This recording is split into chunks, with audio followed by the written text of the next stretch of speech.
कोरोरा के अंदर एक बहुत ही इंपॉर्टेंट टूल है और इसकी मदद से आप बहुत सी वर्किंग करते हैं।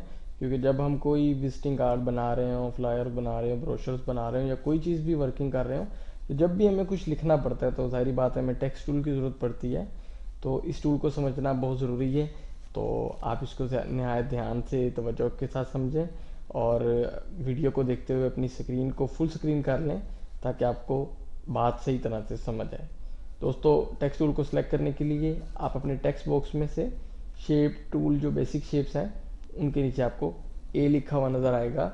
अगर आप उस ए पर क्लिक करें तो आपका टेक्स्ट टूल सेलेक्ट हो जाता है, जिसकी शॉर्टकट की F8 है। अगर आप अपने कीबोर्ड से F8 को प्रेस करें तो डायरेक्टली ये टूल सेलेक्ट हो जाएगा।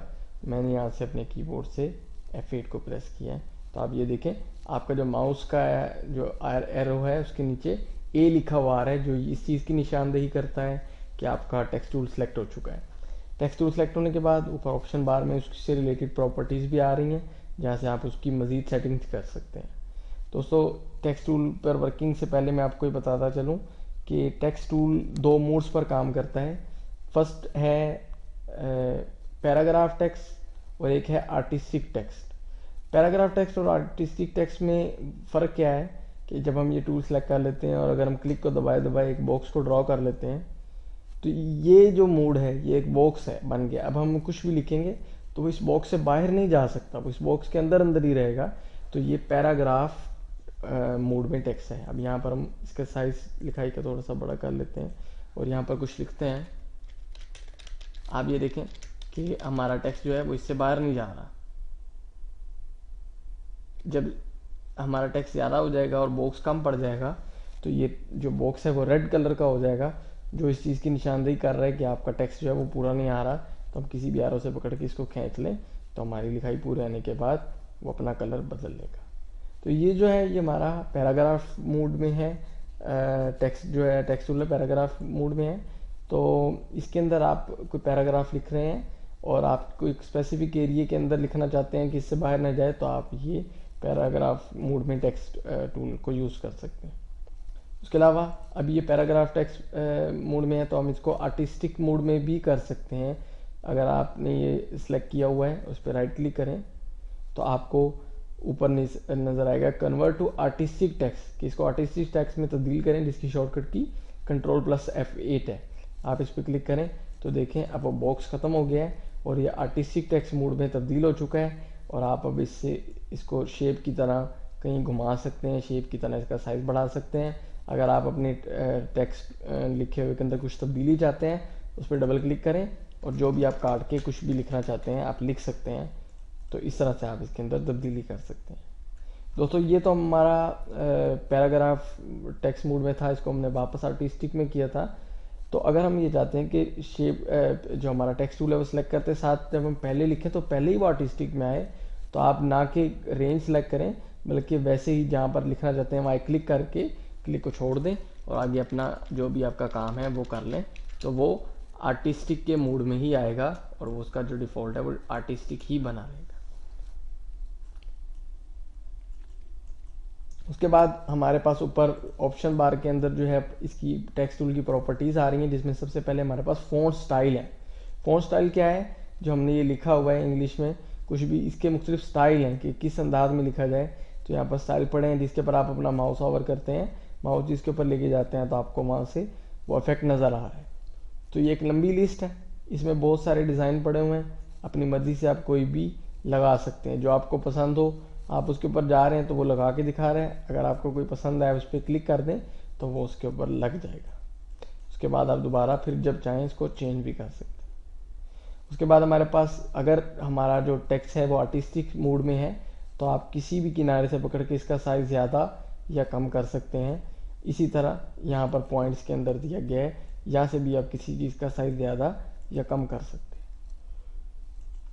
उसके बाद हमारे पास बोल्ड की ऑप्शन आ रही है, बी लिखा हुआ है।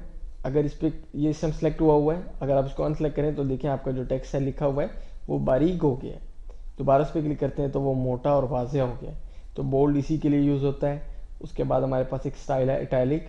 इटैलिक से क्या होता है, हमारा जो टेक्स्ट है वो तिरछा हो जाता है और एक स्टाइलिश अंदाज में ये ज़रा से अपना एंगल चेंज कर लेता है। हम इटैलिक पे क्लिक करते हैं तो आप देखें हमारा जो लिखा हुआ था वो ज़रा सा राइट साइड की तरफ झुक गया है। दोबारा इस पर क्लिक करें तो वो रियल हालत में आ जाएगा।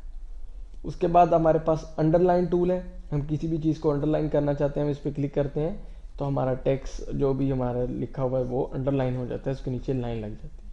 दोबारा क्लिक करते हैं तो अनसेलेक्ट हो जाता है। उसके बाद हमारे पास अलाइनमेंट्स हैं, left, centre, right, full justify, force justify वगैरह। पर यहाँ पर ये वर्किंग नहीं कर रहे। क्यों नहीं कर रहे? कि ये वर्क जो हमारे पास अलाइनमेंट्स की वर्किंग है वो पैराग्राफ मोड में होती है, आर्टिस्टिक मोड में नहीं होती है। तो हम इसको यहाँ से एक दफ़ा डिलीट करते हैं और हमने एक पैराग्राफ लिखा हुआ है वो हम यहाँ पर लेके आते हैं। ये इस टाइम पैराग्राफ मोड के अंदर है और इसके अंदर हमने एक MS वर्ड से पैराग्राफ लिख के लेके आए हैं। तो आप ये देखें कि ये सारा जो है वो लेफ़्ट साइड की तरफ से बराबर है और राइट साइड की तरफ से जो उसकी लाइनें हैं वो आगे पीछे हैं, यानी कि बराबर नहीं है। तो यही इसकी अलाइनमेंट्स हैं कि हमने लेफ़्ट से अगर वहाँ किया हुआ है सिलेक्ट तो जो है वो लेफ़्ट लगेगी अलाइनमेंट। सेंटर करेंगे तो लाइनें बिल्कुल दरमियान में आ जाएंगी। राइट करेंगे तो राइट साइड से बराबर हो जाएंगी, लेफ़्ट पे बच जाएंगी। और अगर आप फुल जस्टिफाई करेंगे तो ये पूरा जो है ये कोशिश करेगा कि यहाँ से भी बराबर रखे और यहाँ से भी बराबर रखे। उसके बाद एक और ऑप्शन इन्होंने दिया फोर्स जस्टिफाई। जब आप इस पर क्लिक करते हैं तो उससे जितनी गुंजाइश हो सकती है वो और भी ज़्यादा उसके अंदर फोर्स के साथ उसके अंदर जस्टिफाई का इफेक्ट बना देते हैं। तो इस तरह से आप इसको यूज़ कर सकते हैं। आप अपने टेक्स्ट में कुछ तब्दीली करना चाहते हैं, आप इस पर डबल क्लिक करें और एंटर करके आगे हम कुछ भी लिख सकते हैं।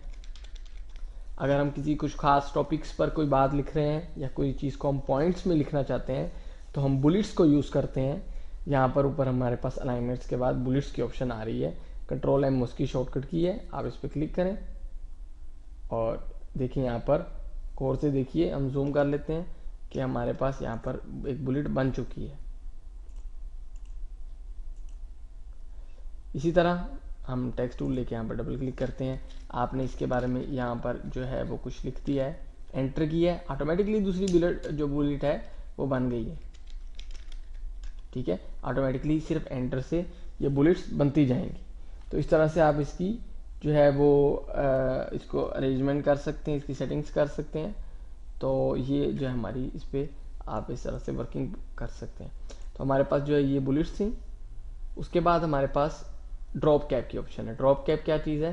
ड्रॉप कैप एक ऐसा इफेक्ट है जिसकी मदद से आप अपना जो आपकी वर्किंग है, जो आपका पैराग्राफ लिखा हुआ है, जो आपने वर्किंग की हुई है, उसके ऊपर आप जो उसका सबसे पहला करेक्टर है आपके पैराग्राफ का, उसके अंदर एक इफेक्ट आ जाएगा। उसका पहला जो करेक्टर है, यानी कि इस पैराग्राफ का पहला करेक्टर ओ है, तो वो ओ बड़ा सा हो जाएगा और ये एक इफेक्ट है। तो आप इसको ड्रॉप कैप कहा जाता है। आप क्लिक करें, ऑटोमेटिकली वो उस पर अप्लाई हो जाएगा।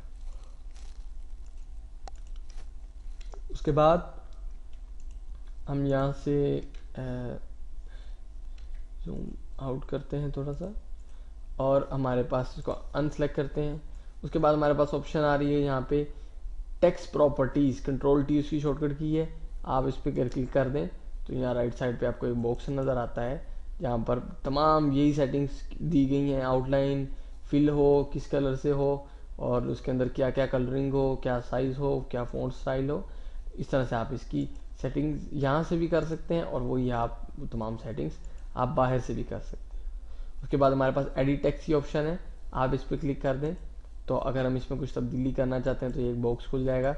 आप बड़ी सफाई के साथ आपको यहाँ टेक्स्ट नज़र आ रहा है, आप इसमें जो तब्दीली करना चाहते हैं वो करके उसके बाद आप ओके को प्रेस करें तो वो तमाम तब्दीलियाँ यहाँ पर अप्लाई हो जाएंगी। तो दोस्तों ये हमारा टेक्स्ट टूल है और इसकी मज़ीद साथ साथ वर्किंग हम करते रहेंगे।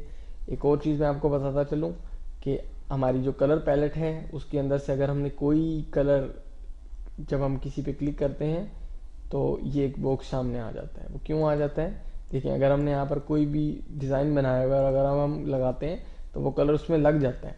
और अगर हमने कुछ भी सिलेक्ट नहीं किया और हम किसी कलर पे क्लिक करते हैं तो ये एक बॉक्स सामने आ जाता है, चेंज डॉक्यूमेंट डिफ़ॉल्ट्स, यानी कि इस डॉक्यूमेंट की जो डिफ़ॉल्ट सेटिंग्स हैं उनको आप तब्दील कर सकते हैं। हमने स्काई ब्लू कलर वाले इस कलर पर जो है हमने एक क्लिक किया था, जिसके बाद ये बॉक्स आ गया और ग्राफिक्स पर गुड है, ग्राफिक पर गुड है और हमने ओके कर दिया। ठीक है, ग्राफिक मीन क्या है? जो आप कोई शेप बनाते हैं, कोई शेप ड्रॉ करते हैं, वो तमाम शेप्स ग्राफिक ही कहलाती हैं। फॉर एग्जांपल हमने यहाँ एक बॉक्स ड्रॉ किया है, तो आप देखें इसमें पहले ही अब ये वाला कलर आया हुआ है, इसका डिफॉल्ट बन गया। आप एमएस वर्ड को ऑफ कर, सॉरी एमएस वर्ड कह रहा हूँ, कोरल को आप ऑफ कर दें, तो कोरल को जब आप दोबारा ऑन करके चलाएंगे सिस्टम को, तो जब भी आप कोई ग्राफिक से रिलेटेड चीज़ ड्रॉ करेंगे, ऑटोमेटिकली उसमें वो कलर लगा हुआ होगा। तो ये जो है इसका डिफ़ॉल्ट बन गया। इसी तरह से अगर हम चाहते हैं कि नई पहली हालत में आ जाए, कोई कलर ना लगा हो, तो हम नो कलर पर एक क्लिक करते हैं। तो ग्राफिक पे है कि हमने कहा जब भी ग्राफिक बनाए तो उसमें कोई कलर ना हो, तो वो अपनी असली हालत में आ जाए। इसी तरह से हम यहाँ पर राइट क्लिक करते हैं और अब मैंने ग्राफिक सेलेक्ट किया हुआ है, ओके कर दिया। अब हम कोई शेप बनाएंगे तो देखें हमने क्योंकि राइट क्लिक किया था, और राइट क्लिक किसी भी शेप को आउटलाइन लगाने के लिए शॉर्टकट की तौर पर यूज़ होता है। तो यहाँ पर अब स्काई ब्लू कलर की लाइन आ रही है। जब भी कोई ग्राफिक से रिलेटेड चीज़ बनाई जाएगी उस पर स्काई ब्लू कलर की लाइन आएगी। अब इसका डिफ़ॉल्ट क्या है? शुरू में इसमें ब्लैक कलर की लाइन होती है, तो हम ब्लैक पे आके राइट क्लिक करते हैं और ओके कर देते हैं। ये अपनी असली हालत में भी आ चुका है। उसके बाद अगर हम किसी भी कलर पर क्लिक करें, मैंने इस पर क्लिक कर दिया है और मैं ग्राफिक्स पर टिक ख़त्म कर देता हूँ, और अब मैं लगा देता हूँ पैराग्राफ टेक्स्ट, यानी कि जब मैं पैराग्राफ टेक्स्ट लिखूँ पैराग्राफ मोड में, तो ये इस कलर का है। ओके कर दिया। अब देखें हम यहाँ से टेक्स्ट टूल को सिलेक्ट करते हैं और पैराग्राफ के मोड में लेके जाते हैं। जब हम कुछ लिखेंगे वो पहले ही उसी कलर में आएगा। और अगर हम इसको आर्टिस्टिक करते हैं, वैसे ही क्लिक कर देते हैं, तो आर्टिस्टिक उसमें नहीं आ रहा क्योंकि हमने इसको आर्टिस्टिक वहाँ कहा नहीं था। हम यहाँ से इस कलर पे चले गए और हमने यहाँ पे जाके क्लिक किया, तो अब हमने इसका टिक खत्म करके हमने आर्टिस्टिक टेक्स्ट पे लगा दिया कि आर्टिस्टिक टेक्स्ट जब भी हम कुछ लिखें तो आर्टिस्टिक्स मोड में, तो उस पर ये कलर है। तो अब आप देखें इसका डिफ़ॉल्ट पहले से यही कलर बन गया। इस तरह से आप इसमें अपनी मर्ज़ी की एडजस्टमेंट्स कर सकते हैं। तो ये हमारा टेक्स्ट टूल है। मज़ीद और इसकी सेटिंग्स के लिए हम मेन्यू बार के अंदर से भी इसके बारे में तफसील से पढ़ेंगे। तो इंशाल्लाह नेक्स्ट लेक्चर में मिलते हैं।